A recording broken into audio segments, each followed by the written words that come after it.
Good evening, ladies and gentlemen, brothers and sisters. Thank you for allowing me on your Facebook to discuss what the young generation in Guyana is looking for. The title of the show basically is Youth Perspective. What are their perspectives? And how do we build the arrival of the future? Now, when you think of the new generation, it's very exciting to talk to young people today on the streets or at university level, in high school. The more we invest in young people, it's actually building that arrival of the future. And why do I say that? The fact that those are the individuals that will take us to the next level that our nation needs to go.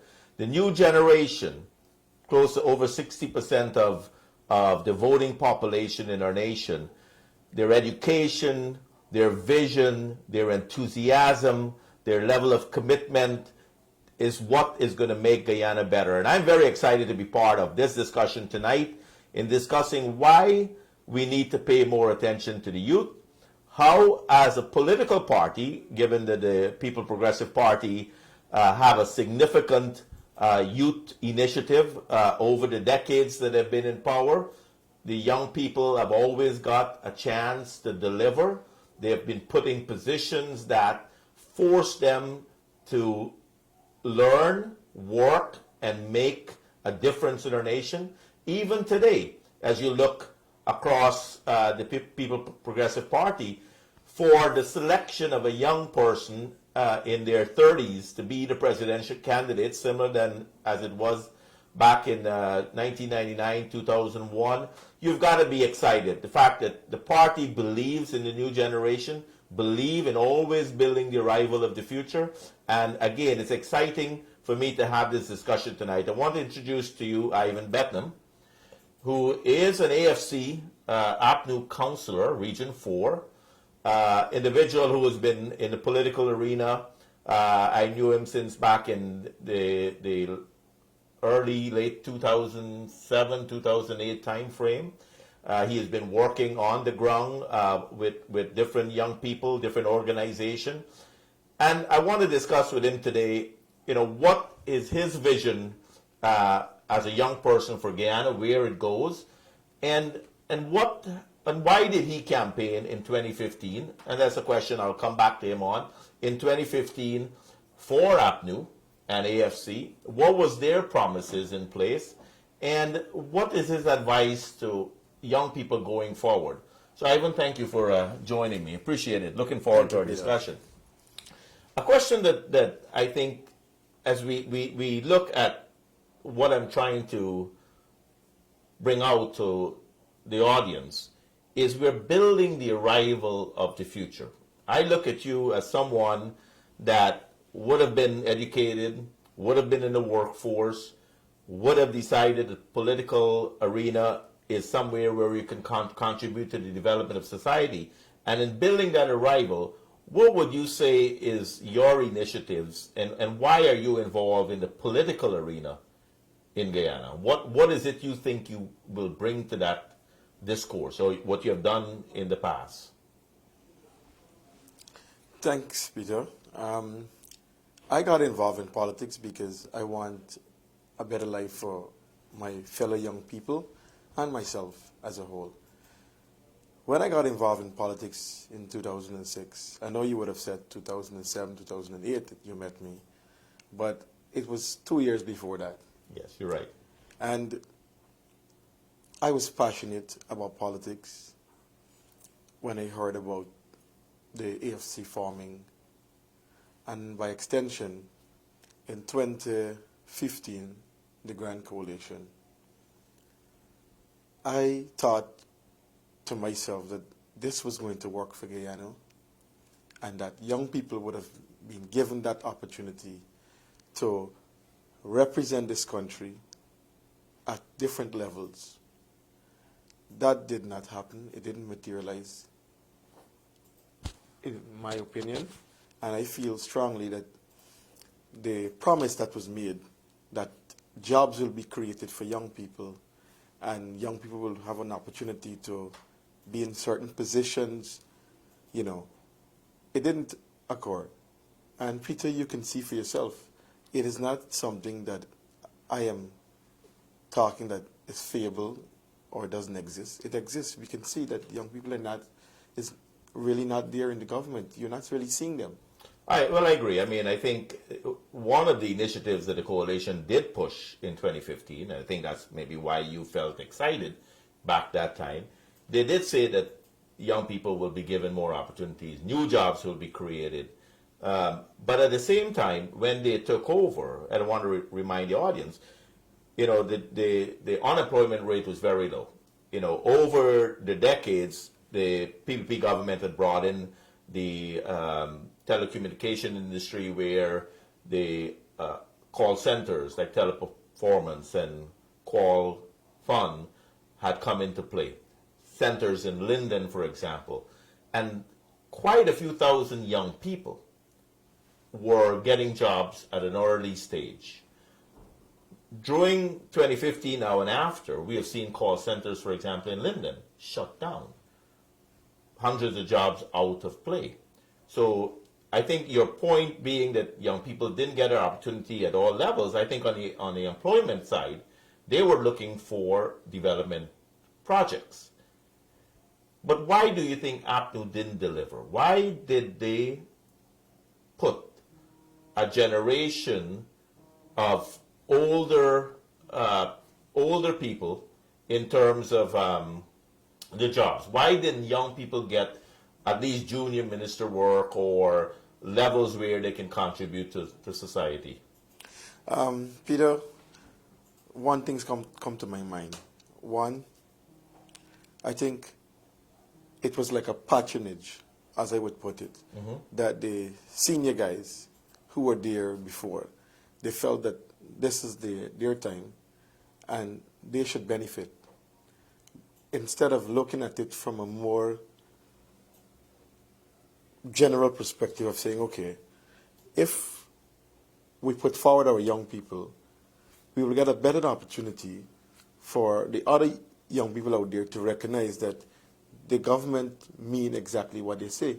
But instead of doing that, what they did, they provided opportunities for the people who were there before.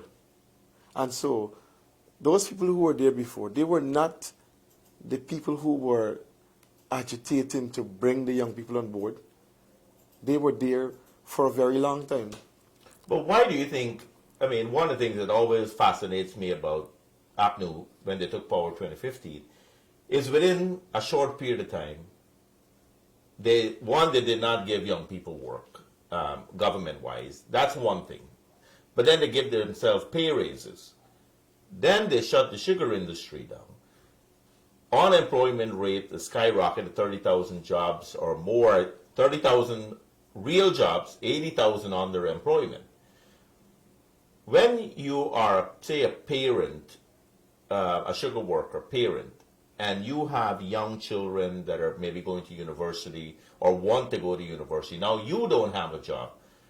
That whole environment is not just they did not take care of their own young generation that helped them win power, but they also discarded them and discarded a bundle of people in the making that now those people don't even have work. So for 30,000 plus people without work, why did their promises, why did they fail the nation so drastically? And what is your generation saying about that failure? Peter, everywhere I go, the young people are talking about them in terms of saying they promised us, but they have not delivered to us. Most of my friends in my neighborhood, they would say, we saw you on the manifesto. We voted for you because, and we trust that this government would have done exactly what they said it would have done. And if we're not seeing it from your perspective, where you didn't really benefit significantly, then why should we go back again to do the same thing, to vote for them? And I said, you guys are right. I don't want to try to convince you guys to what you should do. If you feel that they have not delivered to you, you have a right, you have the power to choose a different party. Well, what is interesting though, from prior discussion prior to this program, we had a long chat about the PPP youth program over the last decade or so plus, more than that. And we went through some of the projects, just like I mentioned on the call center approach. You had major other investment come into the nation, the financing in terms of road projects and development projects. We had potentially the Amalia Falls that would bring cheaper energy where manufacturer would have come into the country. So as you study now, in retrospect, going back to what you may have criticized the PPP in the past or said they're not doing good enough. Now compare that to the last 4 years. Do you see a drastic difference of what young people had the opportunity prior to 2015 to what they have today? Is that why, I'm going to ask the question, is that why you choose over the last month to come and be part of this working team at the PPP level? Certainly, Peter. That was my thinking when I chose to come to the PPP, to be a part of the PPP, because I felt that I was betrayed in some way, like most of the other young people. And I find that the PPP have a vibrant youth arm, and they're excited to have me on board. And that's good. I mean, I think we're all excited. One, we have a presidential candidate that is in his 30s, a visionary, an economist, somebody that is a hardworking, and not just hardworking. And as we talk about youth, I like to talk about Mr. Ali, the fact that even as a young person, early 30s, he was given an opportunity of a ministry, multiple ministries, and he delivered. So young people prove to my generation, as I get older, that I can trust the new generation to deliver. And I think that's what you're saying, that the PPP plan, in order, what they have put forward, both in the past and what they have on plan today for post-2019, it's building the arrival of the future. We are excited to have folks like you on board, because as you look at the initiatives, when you look at some of the thought process that will come out in our manifesto, when you talk about 50,000 new jobs, where would 50,000 new jobs come from? It comes from new industries, transformative industries. Imagine Amalia Falls would have already been up. We would have had cheaper electricity today. APNU government shut it down. No validation whatsoever. Without cheap energy, we can't move into manufacturing. So we will, repeating what Jack Dio said, Amalia Falls is a new energy plant that starts right away. And it'll be a bigger energy plant in terms of integrated. We have the future of the oil industry. So we would have more jobs in that environment as the universities start to train people for that new industry. Then with that come other major projects. We talk about the Deepwater Harbor. Imagine thousands of people will have opportunity with the Deepwater Harbor, the road to Brazil. All these projects in 2015, the PPP put in their plan version 2.0. They were going to deliver these projects by 2020. APNU tried to copy some of these things in their 2015 plan. You campaign on some of that. And not a single one of these projects have even been started or delivered. That's what I consider a failed promise. What did you campaign on that you thought would have happened? You mentioned jobs. I just described to you where those jobs would come from and where those jobs would come in the next PPP administration. Peter, I will say again that the government has always talked about young people, but it is one thing to talk about young people, and it's another thing trusting them to put them in positions. So in my take on this is that I don't think the government was serious to the Guyanese people and to the young people in general when they said, time for youth. I think that was just a catchphrase. And so young people felt betrayed. You know, if you look at government role, I mean, in Parliament, you know, I wouldn't consider a single person on the government side. I would consider youth. I may miss one or two, but I don't see any youth. And it's not just the government positions. I think what more young people are looking for today, as you graduate university or you do your CXCs and you look at other opportunities, when you have no hope of being able to find work, that is a depressing thought that a lot of young people I talked to today, graduating university, they say, Peter, you know, where are the industries? Where are the promises that the government should have done? And what is sad about it all is that over the last 4 years, without a single project being developed, we are 4 years behind the development in Guyana. By now, we should have had a Molly Falls, I mentioned. By now, we should have been probably halfway in building the Deepwater Harbor. The road to Brazil would have been funded. Even simple projects, such as the bypass road from Mocha to Ogle, was funded. You look at all the projects that the PP that this government has implemented or tried to implement, such as the airport, the West Bank Road, the West Dam Road, all those were PPP projects. And then you look at, for example, the airport project. Instead of giving some of the work to our local people, young entrepreneurs with sand trucks, they're paying $7,000, $35 million for sand. I'm sure there's young people that you know that would like to get in the sand business, given the opportunity.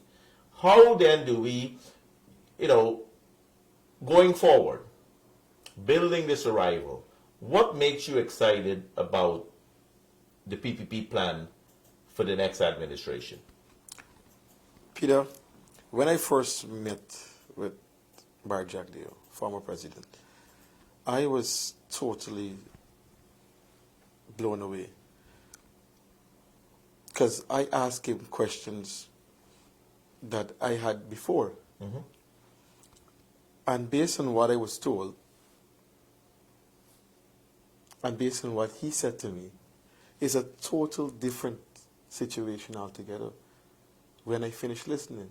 And not only that alone, only recently, I would not mention my friend's name as yet, but I made him meet with the former president, and if we look at everything that was discussed, he was fully convinced that this guy has all the information in terms of, even though he was not here in Guyana for the past 4 years under Ramatara administration, he has the knowledge, the skills to direct whoever else is coming to be the president of this country.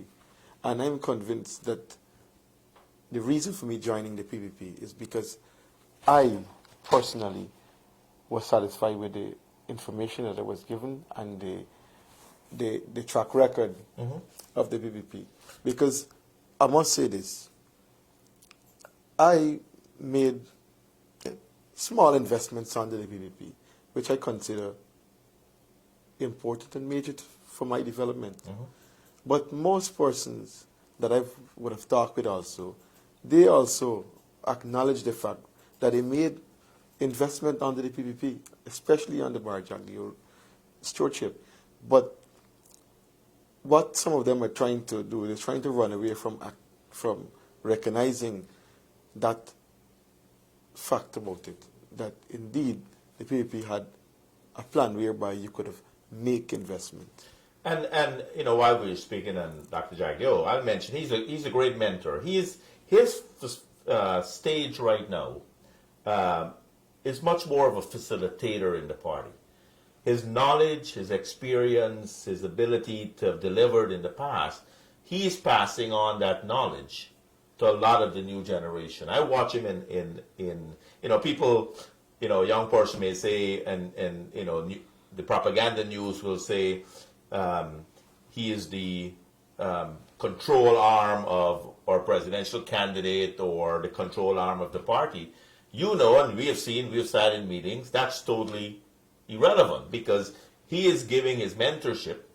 I've traveled around with Irfan Ali across the country in meeting people, and I watch interaction. I don't see, the former president picking up the phone and says, do this, do that. So what we want, and it's a great teamwork, and that's what I encourage young people why they should come on board. You come and you get a chance to give your ideas, as you just described. You got a chance now to sit and give your ideas, and your ideas will help us in our manifesto going forward in the next phase. These are all things that are happening right now within the party, and that's why I feel, I'm excited. I mean, I think I've now considered the fact that I'm in the, sometimes I don't want to say it, I'm in the older generation now, Ivan. You're the young, vibrant arm. But I get excited when I'm around people like you and others because the ideas you guys bring to the table in even discussing old initiatives and why are the party doing it in a certain way, you bring a new perspective. And that's where I feel the new generation will get more entrenched in where a PPP administration would go. And from what you have said, you're saying that you're excited for the next 5 years. Yes. You see young people benefiting in the next 5 years. Yes, I see that. Under the PPP. And that's from just your short period of time and what you said earlier, going back and studying what was done. I would personally say too, a lot of people know my history. Prior to 2011, I was almost I was against a lot of some policies that was happening. And I remember and I shook Dr. Jaglio's hand in 2010, 2011 time frame. And I looked at him and I said, I have fought and I've pushed for a lot of things in Guyana, and I have to shake your hand because you have delivered it all. 4.8% growth over the average over the years, strong development without oil money. And that's what's got me to where I'm at today. It wasn't that I want to be in the politics. I had to shake hands and say, wow, you delivered. When I saw Minister Jordan's announcement yesterday of 4.1% growth, I actually laughed.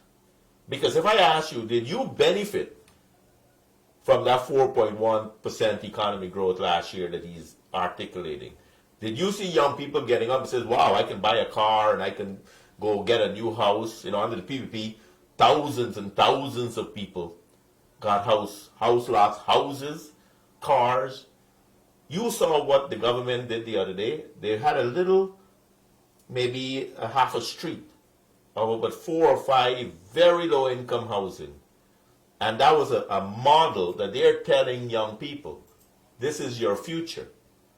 When under the PP administration, I would say, I got to find a number, but thousands, tens of thousands of house lots and houses were built for people. But the dream of a young person is what? Diminish. But the future dream is to own a house. Correct. A good job. Correct. Have cars.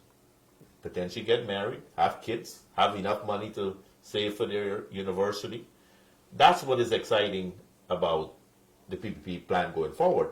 So as we get close to the end of the discussion, and I want to go back to, the youth perspective, and I think you have described why you felt you should come on board and what you plan to do to tell young people what all of us plan to do with them going forward for the next 5 years after the PP is back in power.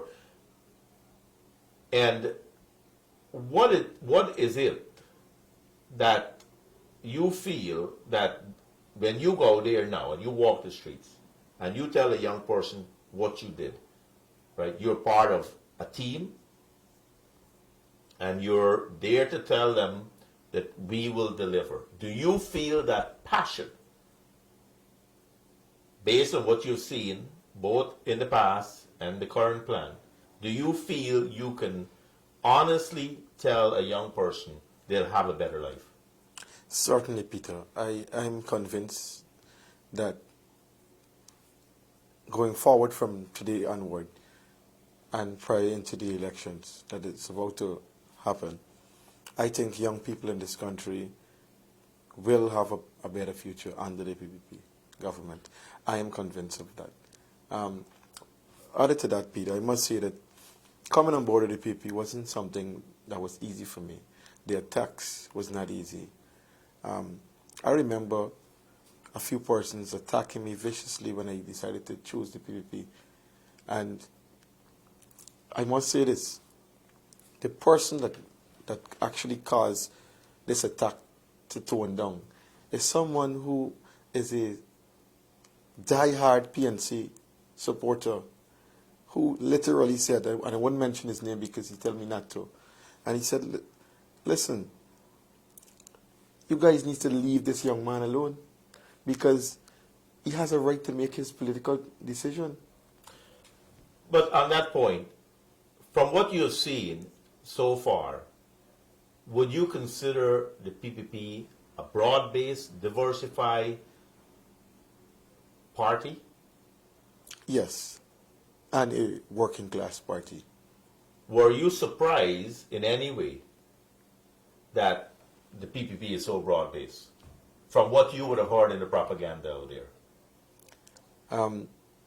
I never saw or thought of the PPP as being not a working class party because I grew up in a family whereby I lived more so some years with my aunts and uncles. And one of my uncle, in fact, he was a die-hard supporter of the PPP. Mm-hmm. I was fortunate to meet Dr. Jagan when he brought him home at his residence. And they sat, they talked, and I remembered exactly vividly some of those things. And I believe that under Chedi Jagan, the PPP indeed was a working class party. Dr. Jagan had cared a lot about the ordinary people. And so I knew that. Right?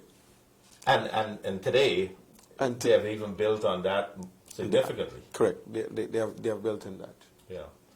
Well, it's great. I mean, I applaud your bravery. I applaud the fact that you feel comfortable to look across the aisle. You've been, as you said, in the political arena for quite a while, understanding, what is going on in Guyana.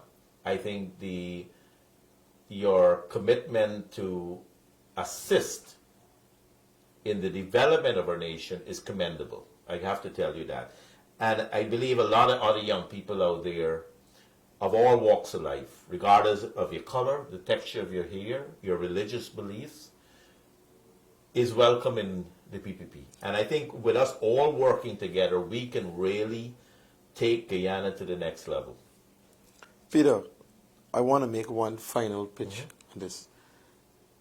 I had to make this decision, not just because I wanted to make it, but because I looked down the road, and because of my family, I had to make this decision. Many of them don't know this, and they're accusing me, but they don't understand what I'm going through. Mm-hmm. But I choose that I don't have the right to tell each and every one my personal story. If I feel that I am not benefiting in the way that I expect, I have a right to make that decision, to choose whichever political party I feel my future is better with. And that is why I choose to join the PPP.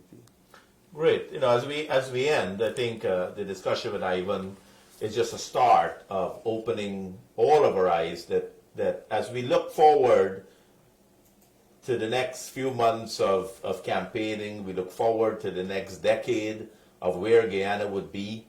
I mentioned earlier when the minister says 4.1% growth in the last year, when you look around in your pocketbooks, you don't have any disposable funds, you don't even have a good job, you don't have the ability to own your own home or buy a car or a motorcycle, 4.1% doesn't matter. You're not benefiting from that. So that's a laughable statement that I think that the minister made, that he's proud of 4.1% growth when the economy is stagnated. The no job, 30,000 plus jobs out, sugar workers, ordinary carpenters, construction workers are out of work, 200 plus new taxes in the system, putting a burden on your pocketbook. The fact is, when you can't, as a young person, take care of yourself, your dream is to be able to make a difference on your own. And when you watch your parents suffer, that even make it worse. So as we go forward and we look at the proposal under a new UPP administration, you look at the job opportunities with real industries that will transform our nation. That's where young people are going to have the opportunity to develop themselves in any field that they're looking to go into. The education system, to mining, to oil and gas, to large-scale, wide agriculture development, tourism industry. These are real opportunities that will come on board as we move a real development transformative plan together. So as we build the arrival of the future, young folks, pay attention, be part of the system, join Ivan and many others in making it happen. You, with your ideas, your brilliance, your determination, your enthusiasm, and your ability to think differently than some of our older folks, I think you will be greatly appreciated within the party, and I urge you, stop by, see any one of us, meet with Ivan, and find out what's going on within the party and why the young generation is so important to the future of our nation. Thank you for joining us. Looking forward to our next discussion. And if you want to be on the program to get your ideas, you don't have to be a PPP member or even a PPP supporter. If you feel you can have a contribution to make to the development of our nation, we welcome you. Come in the office and let's have a talk. Thank you and good night.